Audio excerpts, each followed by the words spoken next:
بسم اللہ الرحمن الرحیم۔ السلام علیکم ورحمۃ اللہ وبرکاتہ۔ حضرت علی رضی اللہ تعالی عنہ کے دو ایسے عجیب اور عقل کو دھنگ کرنے والے واقعات ہیں کہ جن سے یہ ثابت ہوتا ہے کہ کالا بدصورت بچہ کس گھر میں پیدا ہوتا ہے اور معذور یا کمزور بچہ کس گھر میں پیدا ہوتا ہے۔ ایک دفعہ ایک شخص اپنی بیوی اور بچے کے ہمراہ حضرت عمر رضی اللہ تعالی عنہ کی بارگاہ میں پیش ہوا۔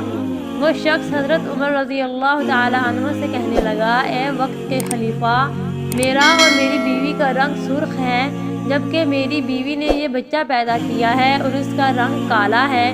مجھے تو ایسا لگتا ہے کہ یہ بچہ میرا ہے ہی نہیں۔ میری بیوی نے ضرور کسی سے بدکاری کی ہے، جس وجہ سے اس بچے کا رنگ ہم دونوں کے ساتھ نہیں ملتا۔ وہ شخص بار بار اپنی بیوی پر الزام تراشی کر رہا تھا۔ بیوی روتے ہوئے کہنے لگی، امیر المؤمنین، میں سچ بول رہی ہوں، میں نے امانت میں خیانت نہیں کی، یہ میرا خاوند ہے اور یہ بچہ اسی کا ہے۔ میں نے ہر وقت اپنے شوہر کے ساتھ وفاداری کی ہے۔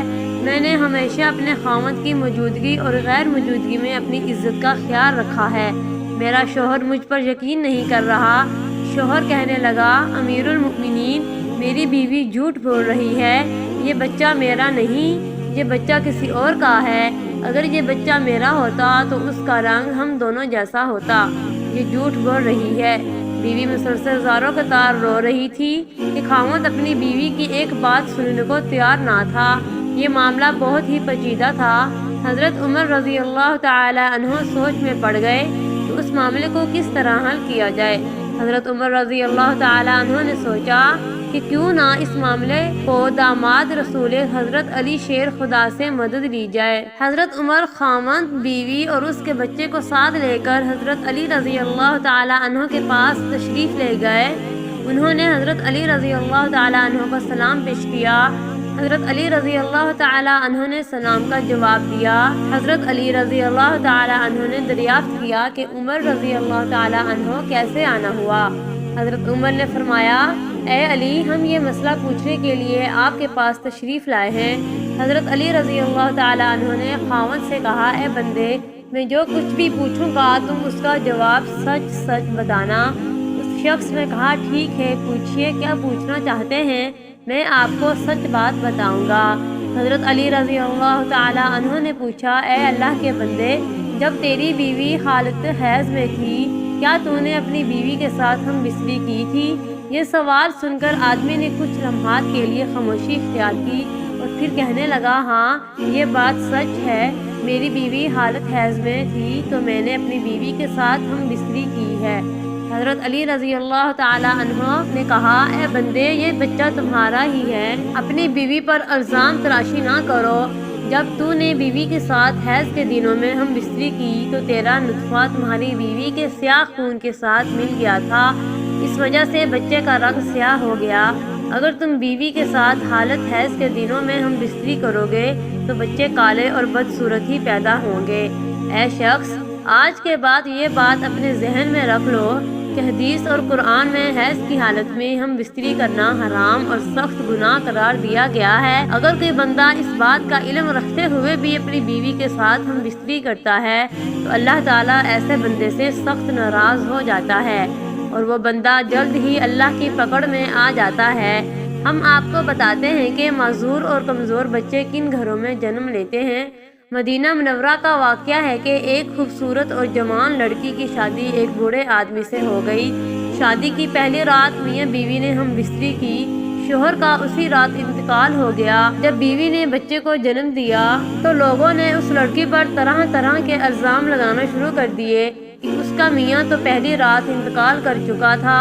اس لڑکی نے جس بچے کو جنم دیا ہے وہ بچہ ضرور حرام کا ہے، اس کے خاوند کا نہیں، کیونکہ وہ تو پہلی رات ہی مر چکا تھا۔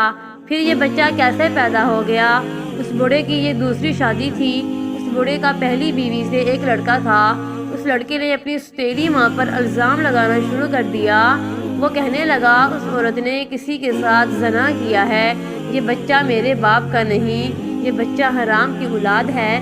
اس الزام میں پیش سوتیلا بیٹھا تھا، کیونکہ وہ چاہتا تھا کہ کس طرح دنیا والے یہ مان لیں کہ یہ بچہ میرے والد کا نہیں ہے، بلکہ اس عورت کی حرام کاری کا نتیجہ ہے، تاکہ والد کی ساری وراثت کا حقدار میں ہی ٹھہراؤں، تاکہ یہ بچہ میرے برابر کا شریک نہ ہو جائے۔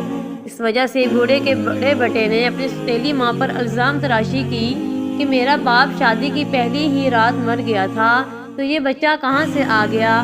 دیکھتے ہی دیکھتے وہ بچہ 4 سال کا ہو گیا، اور چلتا چلتا یہ معاملہ بھی قاضی کی بارگاہ میں پہنچ گیا۔ بوڑھے کے بڑے بیٹے نے قاضی سے کہا کہ اے قاضی محترم، میرا باپ تو شادی کی پہلی رات ہی مر گیا تھا، یہ بچہ میرے باپ کا نہیں ہے۔ اس عورت سے پوچھا جائے کہ یہ بچہ کس کا ہے، میں اس بچے کو اپنا بھائی ماننے کو تیار نہیں ہوں۔ سوتیلا بیٹا کچھ گواہوں کو بھی اپنے ساتھ لے کر آیا تھا، گواہوں نے بھی یہی گواہی دی کہ اس کا باپ تو پہلی رات ہی مر گیا تھا، یہ بچہ اس کا بھائی نہیں ہے۔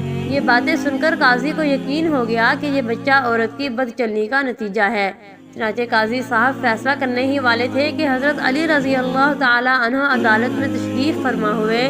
جب حضرت علی رضی اللہ تعالی عنہ نے یہ سارا قصہ سنا تو حضرت علی رضی اللہ تعالی عنہ نے بڑے بیٹے سے سوال کیا، اے بچے، یہ دونوں میاں بیوی کتنا عرصہ اکٹھا رہے تھے، اور جس کو تم اپنا بھائی ماننے کو تیار نہیں ہو، وہ بچہ کہاں ہے؟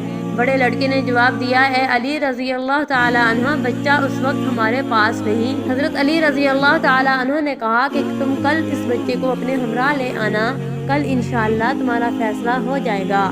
اگلے دن وہ لڑکا اپنے سوتیلے بھائی کو ساتھ لے کر آیا اور کہنے لگا، یہی وہ بچہ ہے جس کو میں اپنا بھائی تسلیم نہیں کرتا ہوں۔ حضرت علی رضی اللہ تعالی عنہ نے جب بچے کو دیکھا تو فرمانے لگے، میں ابھی تمہارا فیصلہ کر دیتا ہوں۔ حضرت علی رضی اللہ تعالی عنہ نے کچھ اور بچوں کو بلایا اور ان سے فرمایا، جاؤ باہر جا کر کھیلنا شروع کر دو۔ چند لمحوں میں وہ بچوں نے آپس میں کھیلنا شروع کر دیا اور ایک دوسرے کے ساتھ مستیاں شروع کر دی۔ حضرت علی رضی اللہ تعالی عنہ بچوں کو کھیلتے ہوئے بڑے غور سے دیکھ رہے تھے۔ کچھ دیر کے بعد حضرت علی رضی اللہ تعالی عنہ بچوں کو بلایا اور فرمانے لگے، سب بچے ایک جگہ پر بیٹھ جاؤ۔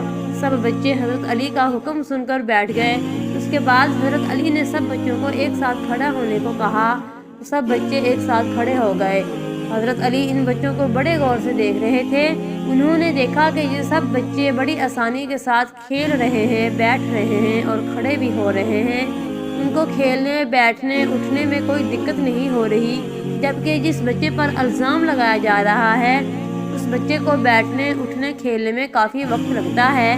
آپ رضی اللہ تعالی عنہ نے فیصلہ سنایا کہ یہ بچہ اسی بوڑھے شخص کا ہے، کیونکہ اس بچے میں کچھ کمزوریاں ہیں جس کو دیکھ کر یہ ظاہر ہوتا ہے کہ یہ بوڑھے باپ کا ہی بچہ ہے۔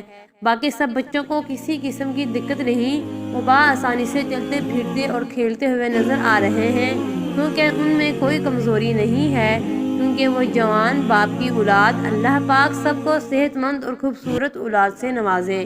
اللہ نگہبان۔ خدا حافظ۔